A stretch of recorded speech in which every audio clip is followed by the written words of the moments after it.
Hello my dear students, how are you all? कैसे हो आप सब? My dear learners, I welcome you all at my own YouTube channel English by Sandeep Saran.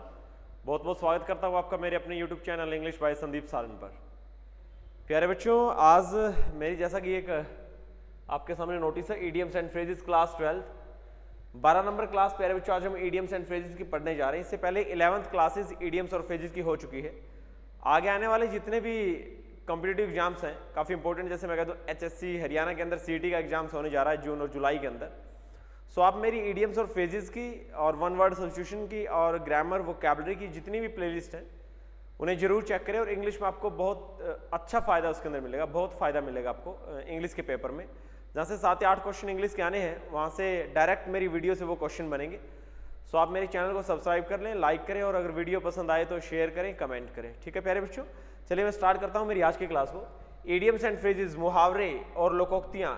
ठीक है, मेरा YouTube channel है इंग्लिश बाय संदीप सारन। आज हम क्लास 12 पढ़ने जा रहे हैं। ठीक है, 12 नंबर क्लास। चलिए स्टूडेंट, पहला ईडियम, अ पेपर टाइगर क्या होता है? आपके सामने फर्स्ट ईडियम है, अ पेपर टाइगर क्या होता है। पहला मुहावरा, पेपर टाइगर। प्यारे बच्चों, आप कागज लेकर के, पेपर लेकर के उसके ऊपर टाइगर बना दीजिए, क्या उस शेर से, उस टाइगर से आपको डर लगेगा क्या? पेपर टाइगर का मतलब होता है प्यारे बच्चों ऐसा आदमी जिसका ज्यादा इफेक्ट नहीं, जिसका ज्यादा वजूद नहीं। इन ऑप्शंस के ऊपर आते एक बार। A person or organization that appears powerful but actually is not। Student, एक पेपर के ऊपर टाइगर बना देने से वो टाइगर पेपर पे पावरफुल दिख सकता है, लेकिन एक्चुअल में वास्तव में वो आदमी पावरफुल है नहीं। मतलब ऊपर से दिखता है कि ये आदमी पावरफुल है, लेकिन वो आदमी पावरफुल है नहीं। उसे कहा जाता है अ पेपर टाइगर्स। सो प्यारे बच्चों, यहाँ पे जो मेरा ए ऑप्शन होगा बिल्कुल सही होगा। Second, a person or organisation that acts like a tiger.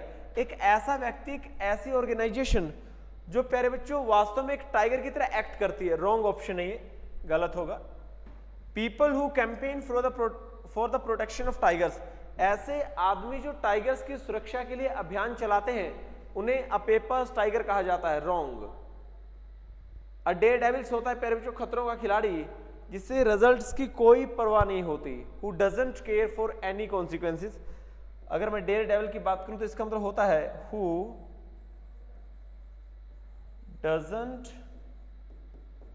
Care for any consequences. Any consequences, ठीक है, जिसे किसी भी रिजल्ट की परवाह नहीं होती, उसे प्यारे बच्चों डेयर डेविल्स कहा जाता है। क्या कहा जाता है? Dare devils. So a paper tiger वो आदमी होता है स्टूडेंट जो कि दिखने में अपीयर्स होता है कि पावरफुल है, लेकिन वास्तव में वो है नहीं। ठीक है, एक तरीके से झूठी टोर। ठीक है ना, दूर से ही लगता है कि पावरफुल है लेकिन है नहीं, वो उसे पेपर टाइगर कहते हैं। ठीक है, चलिए आगे बढ़ते हैं। लीली लीवर्ड। अरे प्यारे बच्चों, लीली लीवर्ड क्या होता है? Brave and courageous, not brave, comical या फिर आउटरेजियस। प्यारे बच्चों, लीली लीवर्ड को कहा जाता है कमजोर दिल का।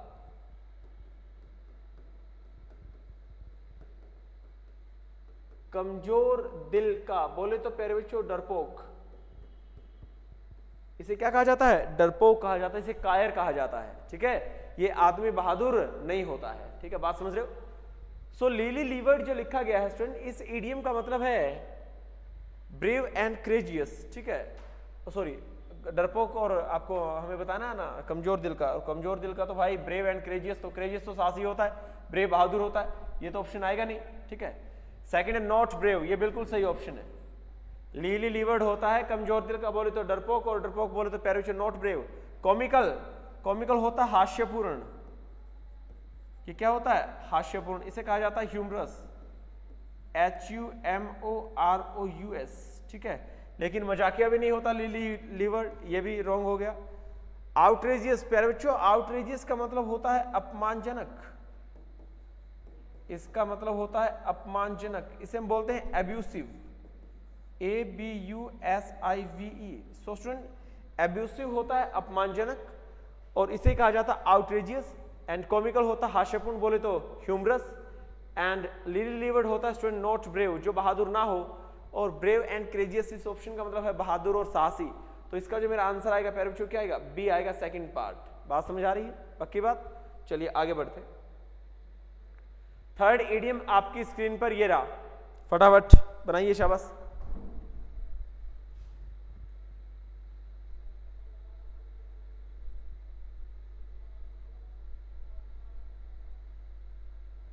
बनाइए शाबाश, थर्ड इडियम बनाइए।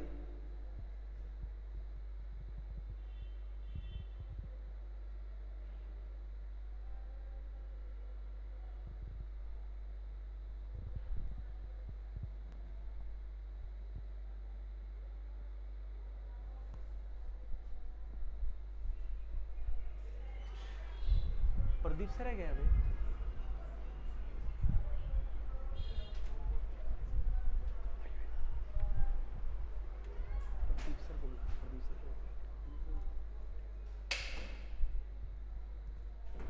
सो प्यारे बच्चों मेरा थर्ड इडियम है ईट लाइक अ बर्ड। ठीक है, पक्षी की तरह खाना। और पक्षी की तरह खाने का मतलब होगा ईट फास्ट, बहुत जल्दी जल्दी खाना, ईट वेरी लिटिल, बहुत थोड़ा खाना। सर ये स्क्रीन है ना कॉर्नर पे गई हुई, इसे मिड में कर दो उसको।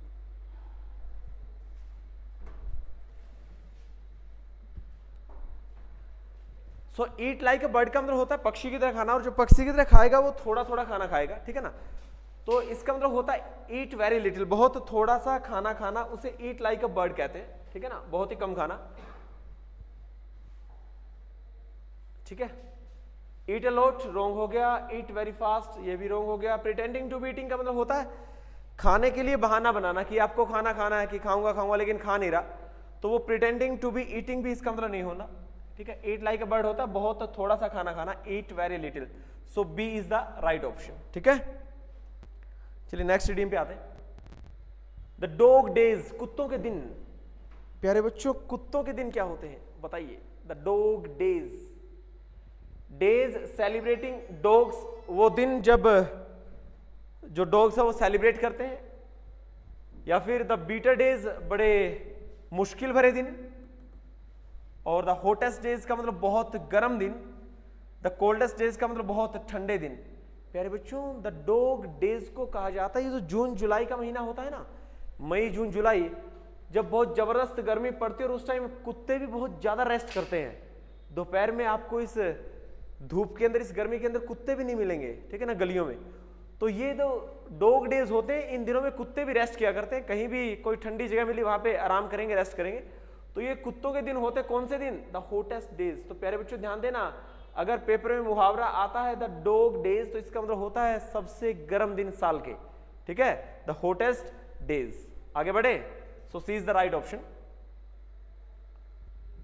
अब बनाना रिपब्लिक, अरे बनाना तो केला होता है, ठीक है, रिपब्लिक का मतलब होता है राज्य, ठीक है, कोई नेशन, कोई देश। अब केले जितना देश क्या होगा भाई, अरे इसका मतलब एक छोटा सा देश तो होता है, स्मॉल, एक छोटी सी कंट्री होती है, उसे बनाना रिपब्लिक कहते हैं। लेकिन कुछ और एग्जांपल्स इसमें दिए हुए हैं, देखना।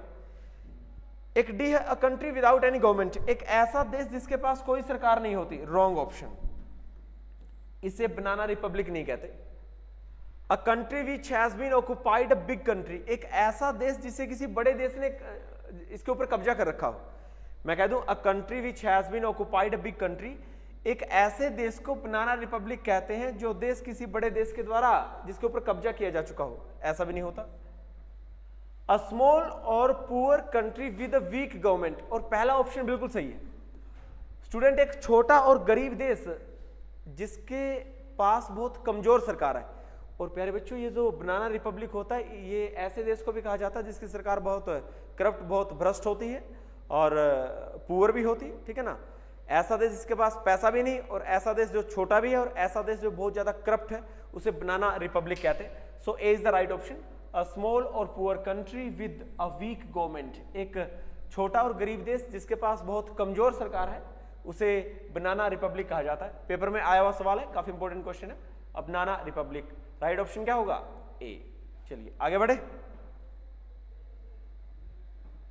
The pros and cons, student pros and cons को कहा जाता है एडवांटेज और डिसएडवांटेज, किसी चीज के फायदे और किसी चीज के नुकसान, ठीक है। तो इसे मैं बोल सकता हूं एडवांटेज एंड डिसएडवांटेज, ठीक है, इसे कहा जाता है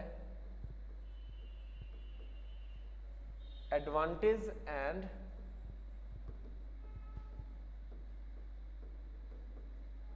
डिसएडवांटेज, ठीक है, फायदे और नुकसान किसी चीज के, उसे इंग्लिश में प्रोज एंड कॉन्स कहते हैं। काफी बार होता है ना किसी बिजनेस को लेकर के, किसी व्यापार को लेकर के जब मीटिंग चलती है तो उस टाइम कहा जाता है कि सर इस बिजनेस के, इस धंधे के प्रोज एंड कॉन्स क्या है, ठीक है, इसके नुकसान, इसके फायदे, इसके लाभ, इसकी हानि क्या है। सो इसमें देखते हैं ए ऑप्शन है the good and bad parts of a situation. Good and bad parts of situation, ये बिल्कुल सही है, किसी स्थिति का अच्छा और बुरा भाग, good and bad parts of situation को ही कहा जाता है प्रोज एंड कॉन्स, ठीक है प्यारे बच्चों, एडवांटेज एंड डिसएडवांटेज। तो ध्यान देना, काफी इंपॉर्टेंट इडियम है ये। Like and dislike of a situation, किसी चीज को, किसी स्थिति को आप पसंद करते हो या नहीं करते हो, ये इसका मतलब नहीं होता है। A bad experience in an event, event का मतलब घटना, किसी घटना के अंदर आपका बड़ा बुरा एक्सपीरियंस रहा हो, a bad experience in an event, किसी घटना, किसी मामले के अंदर आपका बहुत बुरा अनुभव रहा हो, क्या उसे कहा जाता है pros and cons? Wrong. A good moment of an event, किसी घटना का एक बहुत अच्छा मोमेंट, रॉन्ग। यह ऑप्शन भी गलत है, किसी घटना के अच्छे और बुरे दोनों मोमेंट को कहा जाता है pros and cons. The good and the bad parts of a situation is called pros and cons of a situation. Okay, चलिए 7th पे आओ। प्राइम द पंप, बताइए प्राइम द पंप क्या होता है? बहुत गजब का आइडिया है, काफी बार एग्जाम से पूछा जा चुका है। और प्यारे बच्चों, राइट ऑप्शन है first, to do something in order to make something succeed. किसी चीज में कामयाब होने के लिए कोई काम करना, उसे प्राइम द पंप कहते हैं, ठीक है। और prime the pump, actually pump को प्रेस करना एक तरीके से प्राइम द पंप, उसको महत्व देना कि किसी मुश्किल काम के अंदर किसी को सांस आ गया हो, ठीक है, मैं कह दूं कि किसी मुश्किल कार्य के अंदर कोई आदमी कामयाब हो गया, उसे प्राइम द पंप कहा जाता है। काफी इंपॉर्टेंट इडियम है भाई, ये वेरी इंपॉर्टेंट इडियम है। ऑप्शन होगा ए बिल्कुल सही। सेकंड है to do good things to succeed in life, ऐसी चीजें करना टू सक्सीड इन लाइफ, जिंदगी में कामयाब होने के लिए, wrong. To do something in order to get bad things done, अच्छा कोई ऐसा काम करना कि बुरी चीजें हो जाए। प्यारे बच्चों, सी ऑप्शन कह रहा है टू डू समथिंग, कोई ऐसा काम करो in order to get bad things done, किससे बुरी चीजें हो जाए, रॉन्ग। डी है asking people to do things to make something succeed, लोगों से कहना कि आप ऐसा काम कीजिए जिससे आप कामयाब हो जाओ, ये ऑप्शन भी क्या होगा, रॉन्ग। हमें लोगों से नहीं कहना है कि आप ऐसा काम करो जिससे आप कामयाब हो जाओ, ये रॉन्ग है, ये गलत होगा। इसका राइट ऑप्शन होगा प्राइम द पंप होता है to do something in order to make something succeed, ठीक है। किसी चीज में कामयाब होने के लिए किसी मतलब एक तरीके से कोई चीज करना, उसे कहा जाता है प्राइम द पंप, ठीक है। 8th इडियम आपकी स्क्रीन पे ये रहा 1 करोड़ रुपए के लिए। अगला सवाल आपकी स्क्रीन पर 1 करोड़ रुपए के लिए ये रहा, द ग्रीन आइड मॉन्स्टर। अरे मॉन्स्टर होता है राक्षस दानव, ग्रीन आइड हरी आंखों वाला। अरे एक ऐसा आदमी जो आपसे जेलसी फील करता है, एक ऐसा व्यक्ति जो आपसे ईर्ष्या करता है, डर रखता है, नफरत रखता है, आपके अच्छे काम को देखकर जलता है, वो आदमी ग्रीन आई मॉन्स्टर कहलाता है, ठीक है। अगर मैं ए ऑप्शन की बात करूं, फीलिंग ऑफ बीइंग जॉयस, अरे फीलिंग ऑफ बीइंग जॉयस का मतलब होगा खुशी से भरा हुआ, ठीक है, आनंदित। अरे ऐसा तो होता ही नहीं, कौन, ग्रीन आइड मॉन्स्टर। ग्रीन आइड मॉन्स्टर तो क्या होता है, फीलिंग ऑफ बीइंग जेलस, ये बिल्कुल सही है। किसी आदमी के अंदर जब जेलसी की भावना आती है, उस आदमी को कहा जाता है ग्रीन आइड मॉन्स्टर। क्या कहा जाता है प्यारे बच्चों, ग्रीन आइड मॉन्स्टर कहा जाता है। फीलिंग बैड अबाउट हैपनिंग्स, की कहीं पे कोई घटना हो रही है उसके बारे में आप बुरा सोचो, कैसे ग्रीन आइड मॉन्स्टर कहते हैं, wrong. Feeling lucky about something, किसी चीज को लेकर के लकी भाग्यशाली फील करना, रॉन्ग ऑप्शन। प्यारे बच्चों, इस 8th इडियम का सही जवाब होगा फीलिंग ऑफ बीइंग जेलस, ठीक है, ईर्ष्या और नफरत से भरा हुआ आदमी, ठीक है, द ग्रीन आइड मॉन्स्टर कहलाता है। राइज टू द ओकेजन, बताइए प्यारे बच्चों राइज टू द ओकेजन क्या होता है, फटाफट से मुझे जवाब दीजिए, फटाफट इसका आंसर बताइए।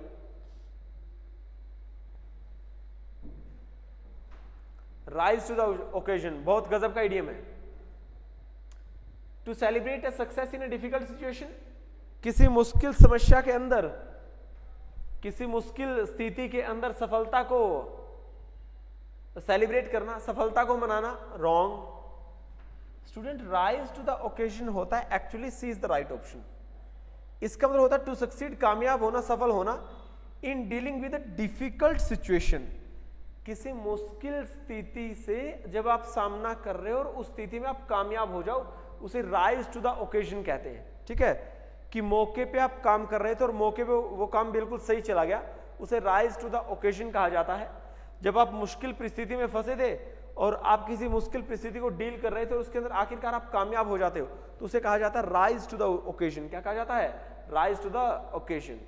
To motivate people to succeed in a difficult situation, लोगों को मोटिवेट करना कि आप मुश्किल स्थिति में कैसे अपने आप को मोटिवेट कर सकते हो, यह भी रॉन्ग है। To regret a situation which ended in failure, अरे ऐसी स्थिति पर पछताना जिसका अंत असफलता में हो गया हो। मतलब आपने कोई काम स्टार्ट किया और उसमें सफल नहीं हो पाए और उसमें आप असफल हो गए, तो उस असफलता को लेकर के पछताना, अरे वो भी नहीं होता rise to the occasion. Rise to the occasion तो होता है ऑप्शन सी इज, बिल्कुल जो आपका ऑप्शन सी है वो बिल्कुल सही है, बिल्कुल राइट है। To succeed in dealing with a difficult situation, ठीक है, किसी मुश्किल स्थिति का सामना करने में कामयाब हो जाना क्या होता है? राइज टू द ओकेजन होता है प्यारे बच्चों। Last idiom call it day, और मैंने इस इडियम को बिल्कुल आखिर में लिखा है। नाउ कॉल इट डे, ये काफी बार टीचर्स क्लासेस में बोलते हैं जब किसी टीचर को अपना लेक्चर फिनिश करना होता है या फिर हमें दिन का काम कंप्लीट करना होता है, जब हमें लगता है कि बाकी काम हम कल करेंगे और आज का काम इतना ही काफी है, और जब हम ये बोल दें now we are going to call it a day, अब हम इस दिन को कॉल इट अ डे कहने जा रहे हैं, इसका मतलब होता है आज का काम हम यहीं फिनिश, यहीं कंप्लीट करने जा रहे हैं, बाकी काम हम कल करेंगे। मतलब आज के काम को यहीं समाप्त कर रहे हैं, उसे कहा जाता है कॉल इट अ डे। और इसी के साथ मैं भी मेरा लेक्चर फिनिश कर रहा हूं, क्योंकि मुझे इस वीडियो लेक्चर के अंदर 10 इडियम्स 10 मुहावरे करवाने थे, और ये इस वीडियो लेक्चर का लास्ट इडियम है कॉल इट अ डे। और कॉल इट अ डे का मतलब होता है अपना काम फिनिश कर देना, कंप्लीशन ऑफ वर्क, ठीक है, या फिर एंड ऑफ द डे। बताइए एक बार फटाफट से।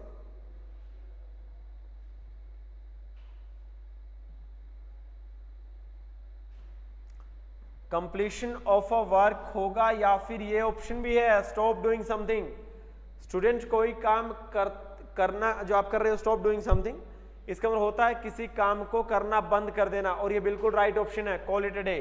स्टॉप डूइंग समथिंग की आज का काम यही करते हैं, बस काम खत्म, finish. C is the right option.